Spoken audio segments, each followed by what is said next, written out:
दोस्तों मैं राज बोल रहा हूँ। शेयर ट्रैक में आपका स्वागत है।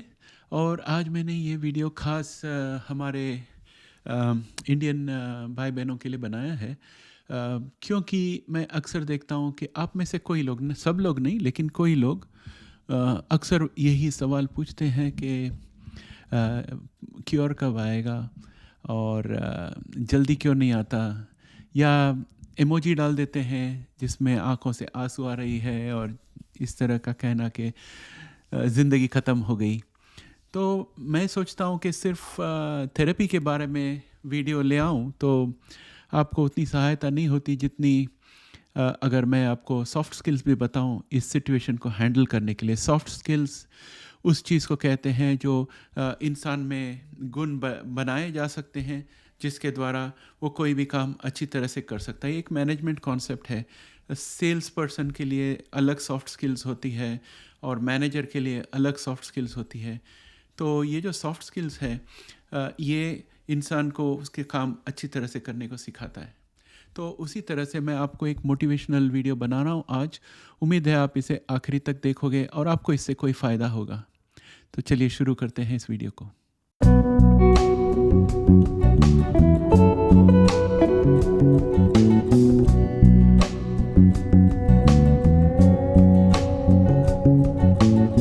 दोस्तों ऐसा नहीं है कि किसी के ज़िंदगी में कोई तकलीफ़ नहीं आती है, सबकी ज़िंदगी में तकलीफ़ है। ऐसा नहीं है कि कोई इतना सुखी है कि उसकी ज़िंदगी में दुख का कोई साया ही न हो, तकलीफ़ का कोई साया ही न हो, समस्याएं ही न हो। हर एक इंसान को हर चीज़ का ज़िंदगी में सामना करना पड़ता है।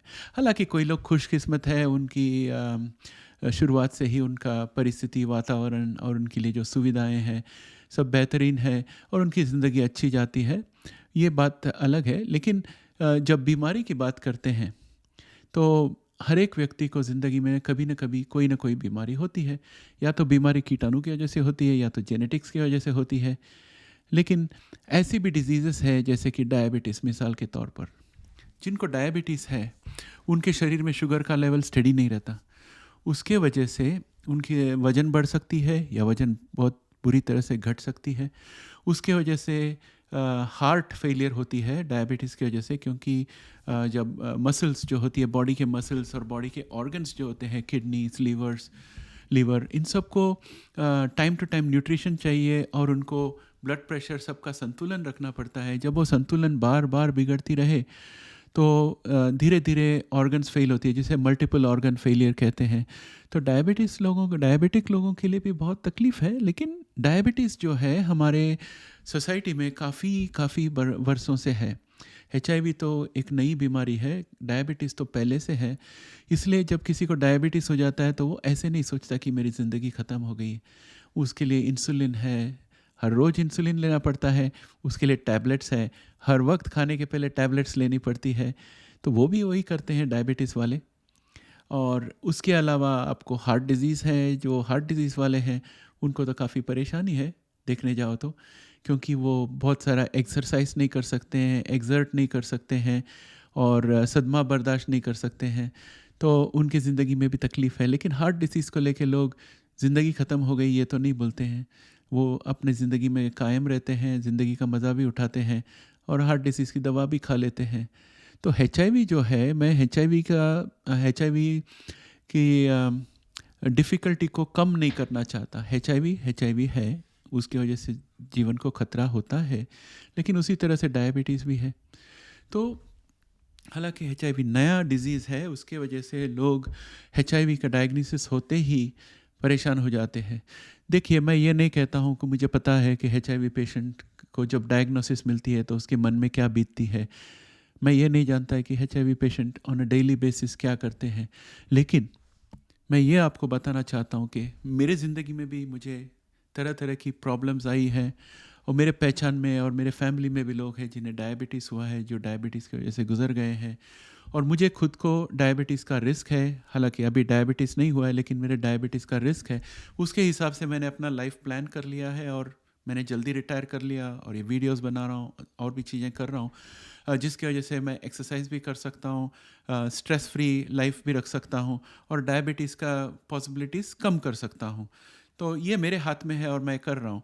और अगर मैं हर रोज़ बैठ के सोचने लगूँ कि अरे मुझे डायबिटीज़ आज हो जाएगा या कल हो जाएगा, तो मैं दोस्तों के साथ बैठकर अच्छी तरह से खाना नहीं खा सकता। शादी वगैरह में जाऊँ तो मैं एंजॉय नहीं कर पाऊँगा, या किसी के घर पे जाऊँ या रेस्टोरेंट में जाऊँ तो मैं एंजॉय नहीं कर पाऊँगा। मैं ये नहीं कहूँ कि भाई मीठा चीज़ें मत मंगाओ, मुझे तकलीफ़ होती है, ये सब तो मैं नहीं कह सकता।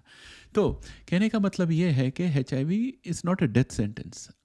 वो ज़माना था जब आपको याद होगा, फ्रेडी मर्क्यूरी एक बहुत ही फेमस सिंगर थे, क्वीन्स बैंड के, बहुत प्रसिद्ध थे। अभी भी दुनिया भर में उन्हें लोग मानते हैं, उनका म्यूज़िक अभी भी सुना जाता है, क्वीन्स का म्यूज़िक। और मैं भी फ्रेडी मर्क्यूरी का फ़ैन हूँ। उनको HIV हो गया था और उस ज़माने में उनके पास दवाइयाँ नहीं थी, तो एड्स की वजह से आखिरी में मर गए।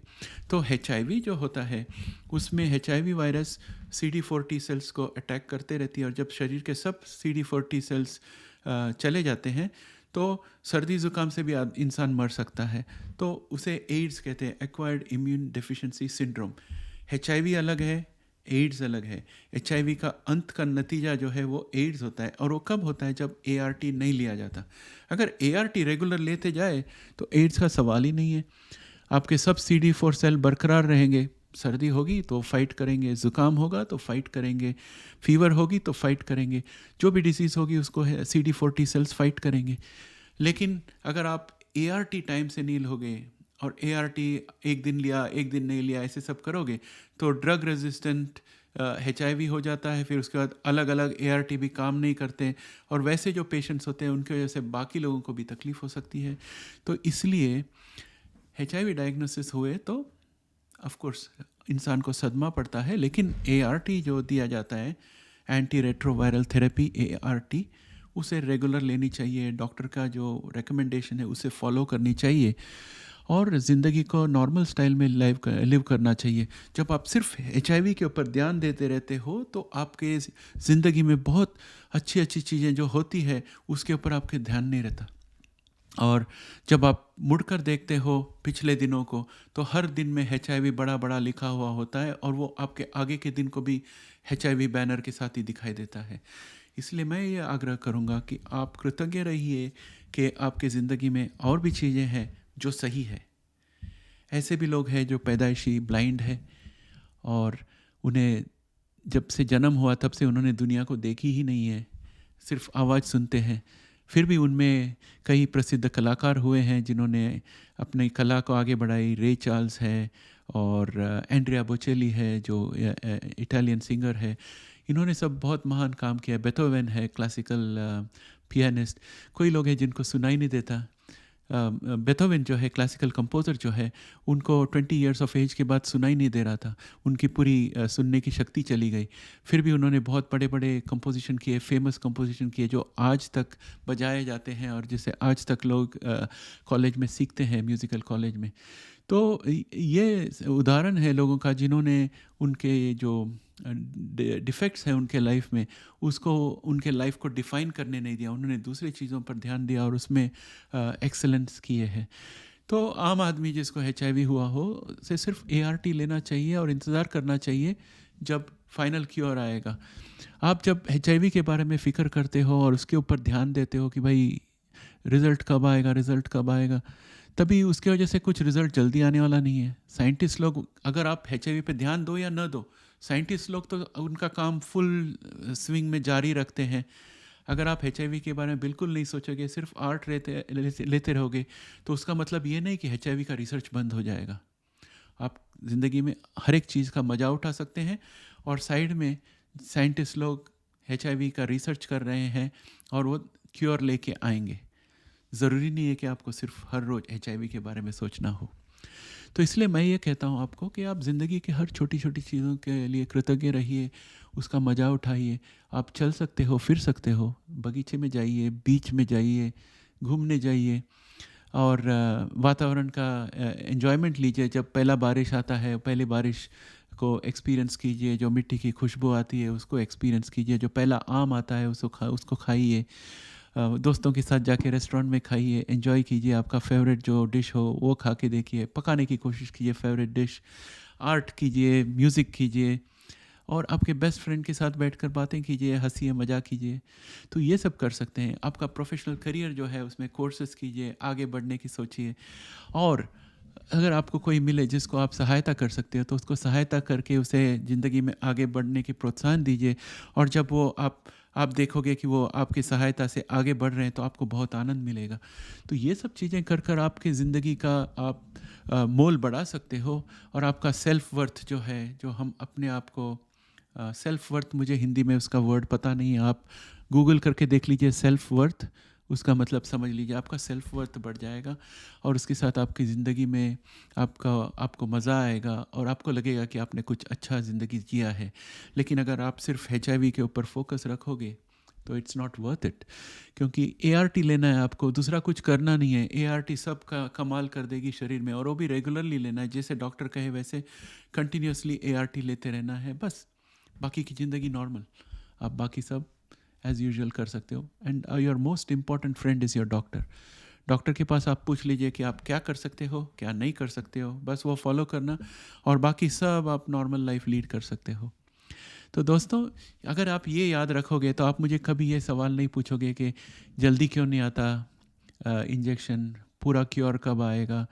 आप सिर्फ वीडियो देखोगे और आप तसल्ली रखोगे कि हाँ प्रोग्रेस हो रही है, और फलाना फलाना थेरेपी ऑलरेडी आ गया है, और यूरोप में आया है, चंद सालों में इंडिया में आ जाएगा, अमेरिका में आया है, कुछ सालों में इंडिया में आ जाएगा, और ट्रीटमेंट आ गई है, इसका इतना $1 मिलियन है, लेकिन कुछ साल के बाद और भी सस्ता हो जाएगा। तो ये सब सोचने का तरीका है। आप जिस तरह का चश्मा पहनते हो, अगर आपने रेड चश्मा पहना है तो दुनिया रेड दिखेगी, ग्रीन चश्मा पहना है तो दुनिया ग्रीन दिखेगी, और अगर आपके चश्मा में HIV लिखा हुआ है तो आपको सब जगह HIV दिखाई देगा। HIV इतना बड़ा दुश्मन नहीं है, आप उसको आराम से मात दे सकते हो ART के साथ। तो दोस्तों, इसके साथ मैं इस वीडियो को यहीं पर समाप्त करता हूँ, और उम्मीद रखता हूँ कि आप जीने का जो पॉजिटिव अप्रोच है वो अपना लेंगे। और कमेंट में ज़रूर लिखिए कि आप किस तरह का कोशिश करते हो, आपकी स्ट्रेटजी क्या है to keep your mind straight. क्योंकि हर एक व्यक्ति जो यहाँ पर HIV वीडियो देखता है वो ये सवाल नहीं पूछता कि कितनी जल्दी आ सकता है, कभी कंप्लीट क्योर आ सकता है। कुछ ही लोग पूछते हैं। तो जो बाकी लोग हैं उनके पास कोई ना कोई मेथड है जिसकी वजह से वो अपनी ज़िंदगी जी पाते हैं और HIV को उनकी ज़िंदगी के ऊपर काबू लेने नहीं देते। उन लोगों से मैं रिक्वेस्ट करूंगा कि आप कमेंट में लिखिए कि आपकी टेक्निक क्या है, ताकि हमारे दूसरे भाइयों को पता चले, दूसरे भाई बहनों को पता चले कि क्या क्या किया जा सकता है। सो दोस्तों, इसके साथ मैं वीडियो यहीं समाप्त करता हूँ। आपको ये वीडियो अच्छा लगा तो लाइक ज़रूर दबाइए, ताकि और भी लोगों को ये वीडियो मिले जो आपकी तरह इस तरह के इन्फॉर्मेशन को चाहते हैं। और अगर आपने सब्सक्राइब नहीं किया हो तो ज़रूर सब्सक्राइब कीजिए, और अगर हो सके तो आपके फ्रेंड्स को ये वीडियो सर्कुलेट करना और उन्हें कहिए कि हाँ सब्सक्राइब कर ले, ताकि हम इस चैनल को बढ़ा सकें। धन्यवाद। जय हिंद।